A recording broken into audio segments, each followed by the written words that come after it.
नमस्कार दोस्तों, आज मैं आप सबको green house effects, green house gases और इससे होने वाले वायुमंडल के अंदर बदलाव और इसका ओजोन लेयर पर प्रभाव, इन सब चीजों के बारे में आपसे डिस्कस करेंगे। आपको जानकारी साझा करने की कोशिश करेंगे और इस बात का रिक्वेस्ट भी करेंगे कि आप हमारे चैनल को सब्सक्राइब कीजिए, नहीं तो हमारी हालत ऐसे ही बनी रहेगी।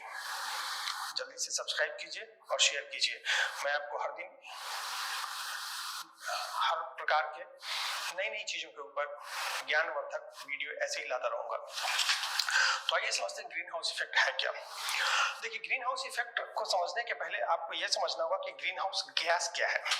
ग्रीन हाउस गैस बोलते हैं कार्बन डाइऑक्साइड को, मीथेन को, नाइट्रस ऑक्साइड को और वाटर वेपर को भी। अभी ग्रीन हाउस गैसेस करते क्या है? ग्रीन हाउस गैसेस एक इंसुलेटर की तरह काम करते हैं। इंसुलेटर मतलब पृथ्वी के तापमान को ये पृथ्वी के बाहर के वायुमंडल में नहीं जाने देते।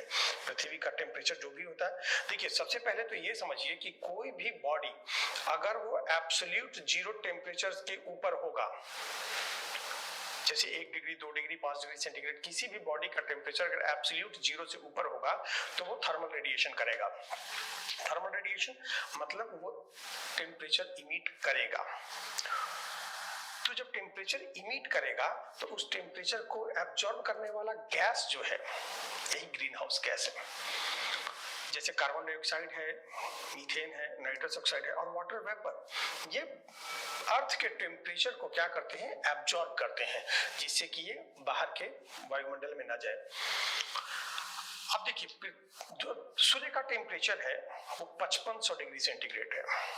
धरती पे और पूरे वायुमंडल में, आकाशगंगा में 2 तरह के प्लेनेट होते हैं।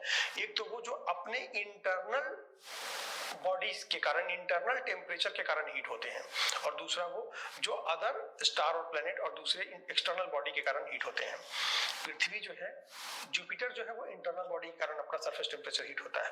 पृथ्वी जो है, अर्थ जो है, ये सूर्य के टेम्परेचर के कारण इसका टेम्परेचर का सरफेस का टेम्परेचर बढ़ता है। सूर्य का टेम्परेचर 5500 डिग्री सेंटीग्रेड है। अब सूर्य का टेम्परेचर 5500 डिग्री सेंटीग्रेड है और अर्थ का जो टेम्परेचर है पिछले 20वीं शताब्दी के में जो एवरेज लिया गया है वो लगभग 15 डिग्री सेंटीग्रेड का है। तो जिस बॉडी का टेम्परेचर जितना ज्यादा होगा वो उतना शॉर्ट वेव इमिट करेगा। शॉर्ट वेव का मतलब wavelength is inversely proportional to intensity. Wavelength ज्यादा होगा तो इंटेंसिटी कम होगा और वेवलेंथ कम होगा तो इंटेंसिटी ज्यादा होगा। टेम्परेचर ज्यादा है सूर्य का तो शॉर्ट वेवलेंथ का, वो नियर इंफ्रारेड शॉर्ट वेवलेंथ का वो रेडिएशन इमिट कर रहा, थर्मल रेडिएशन। इसका मतलब उसकी इंटेंसिटी ज्यादा है। आप इसको ऐसे ही समझिए कि जैसे आप हीटर के बगल में बैठे हैं तो आपको बहुत ज्यादा गर्मी महसूस होगी, मतलब ये कि वेवलेंथ उसका शॉर्ट है और इंटेंसिटी हाई है। और आप कहीं आग जला करके, थोड़े से लकड़ी वकड़ी जला के बैठे हुए हैं तो वो उसका, अगर हल्की आग है तो उसका टेम्परेचर ज्यादा होगा, मतलब इंटेंसिटी कम है और वेवलेंथ हाई है। अब जो सूर्य है उसका टेम्परेचर 5500 डिग्री सेंटीग्रेड है और वो शॉर्ट वेव का, नियर इंफ्रारेड का वेवलेंथ धरती पे छोड़ रही है और धरती को, सरफेस को गर्म कर रही है। और धरती का टेम्परेचर जो गर्म हो रहा है लगभग 15 डिग्री सेंटीग्रेड पे, तो इसका लार्ज वेवलेंथ बन रहा है, फार इंफ्रारेड का इसका वेवलेंथ बन रहा है। तो इसकी जो गर्मी निकल रही है तो धरती पे जो कार्बन डाइऑक्साइड और मीथेन और नाइट्रस ऑक्साइड और वाटर वेपर है, इस सब सारी गर्मी को एब्जॉर्ब कर ले रहे हैं। अब जब सारी गर्मी को एब्जॉर्ब कर ले रहे हैं तो इससे धरती जो है एक खास टेम्परेचर बना कर रख रही है 15 डिग्री सेंटीग्रेड का। अगर ये एब्जॉर्ब नहीं करें तो धरती का टेम्परेचर -18 डिग्री सेंटीग्रेड के लगभग हो जाएगा। अब रही बात कि जब हम पेड़ को काट रहे हैं, फॉसिल्स को जला रहे हैं, कोयले को जला रहे हैं, तो क्या निकल रहा है उसमें से? मीथेन और कार्बन डाइऑक्साइड। एक तो जो पेड़ है वो कार्बन डाइऑक्साइड को एसिमिलेट करके, उसका इस्तेमाल करके फूड बनाती है, कार्बोहाइड्रेट बनाती है अपने लिए, क्लोरोफिल के प्रेजेंस में और सनलाइट के प्रेजेंस में वाटर का इस्तेमाल करके और कार्बन डाइऑक्साइड का इस्तेमाल करके फूड बनाती है अपने लिए। तो एक तो कार्बन डाइऑक्साइड ट्री इस्तेमाल कर रही है जिससे कि वो वायुमंडल में कार्बन डाइऑक्साइड कहीं ना कहीं एक बैलेंस मात्रा में रहता है। लेकिन हम क्या कर रहे हैं? पेड़ को भी काट दे रहे हैं। डिफॉरेस्टेशन कर रहे हैं, और दूसरा फॉसिल फ्यूल को भी जला दे रहे हैं। तो एक तो पेड़ के कटने से कार्बन डाइऑक्साइड की मात्रा वायुमंडल में बढ़ रही है, और दूसरा जो फॉसिल फ्यूल को जला रहे हैं उससे कार्बन डाइऑक्साइड की मात्रा वायुमंडल में बढ़ रही है। तो वायुमंडल में कार्बन डाइऑक्साइड की मात्रा बढ़ने से वायुमंडल का टेम्परेचर जो है वो ज्यादा ग्रीन हाउस गैसेस हैं, ज्यादा कार्बन डाइऑक्साइड, नाइट्रस ऑक्साइड और मीथेन और ये वाटर वेपर है, तो ज्यादा एनर्जी, ज्यादा हीट को एब्जॉर्ब कर लेती है, जिससे वायुमंडल का टेम्परेचर बढ़ जा रहा है, और जो ग्लेशियर्स वगैरह है, बर्फ वगैरह वो पिघल रहे हैं, तो धरती का वाटर लेवल भी बढ़ रहा है। लेकिन ये बात नई नहीं है, अंग्रेजों ने एक ड्रामा किया हुआ है कि डेवलपिंग कंट्री में इस तरह की चीजें हो रही हैं जिसके कारण वायुमंडल का टेम्परेचर बढ़ रहा है और ग्रीन हाउस इफेक्ट हो रहा है और क्लाइमेट चेंज हो रहा है। दरअसल पिछले 3 लाख साल में जब से ये ह्यूमन सिविलाइजेशन शुरू हुआ है तब से लेकर अभी तक में कार्बन डाइऑक्साइड की मात्रा डबल हो गई है और मीथेन की मात्रा ट्रिपल हो गई है। और जब से इंडस्ट्रियल रिवॉल्यूशन हुआ है 1760 से 1840 के बीच में, तब से हर साल 0.18 डिग्री सेंटीग्रेड टेम्परेचर, हर 10 साल में 0.18 डिग्री सेंटीग्रेड टेम्परेचर बढ़ा है। और कार्बन डाइऑक्साइड की मात्रा 1960 से 2013 के बीच में 313 ppm पार्टिकल्स पर मिलियन से बढ़ करके 400 ppm मतलब पार्टिकल पर मिलियन हो गया है। 1960 में तो डेवलपिंग कंट्री कोई डेवलप नहीं कर रहा था।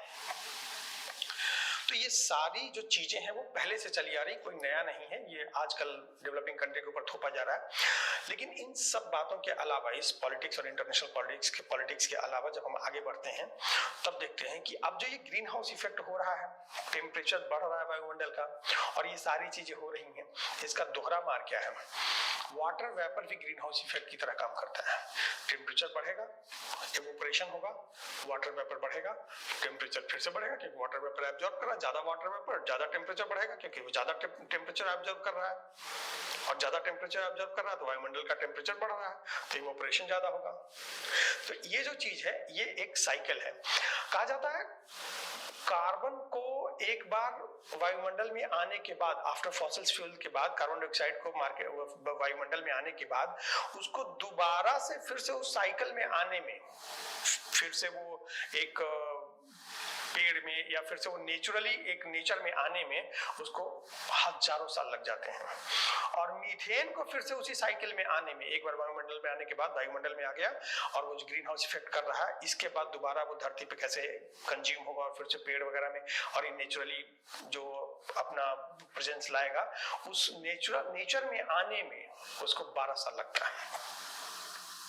यही नहीं, जब वायुमंडल का टेम्परेचर बढ़ रहा है, धरती का ताप बढ़ रहा है, ग्लेशियर पिघल रहे हैं, तो धरती का ताप बढ़ने से जो गर्म प्रदेश थे या फिर जो ठंडे प्रदेश भी थे उसमें फ्रिज का इस्तेमाल हो रहा है, एसी का इस्तेमाल हो रहा है, डिओड्रेंट का इस्तेमाल हो रहा है, एरोसोल का इस्तेमाल हो रहा है। इन सब में एक सब्सटेंस पाया जाता है क्लोरोफ्लोरोकार्बन, CFC। अब ये जो क्लोरोफ्लोरोकार्बन है ये क्या करता है कि जब अल्ट्रावायलेट रे इस पे पड़ती है, मतलब सूर्य की किरण जब इस पे पड़ती है क्लोरोफ्लोरोकार्बन पे, तो इसका क्लोरीन अलग हो जाता है, और ये क्लोरीन ओजोन लेयर से जब टकराता है तो एक क्लोरीन 1 लाख ओजोन को निगल जाता है, खत्म कर देता है, बर्बाद कर देता है। मतलब जितना ज्यादा एसी, जितना ज्यादा फ्रिज, रेफ्रिजरेटर, उतना ज्यादा क्लोरोफ्लोरोकार्बन और उतना ज्यादा ओजोन लेयर का नाश।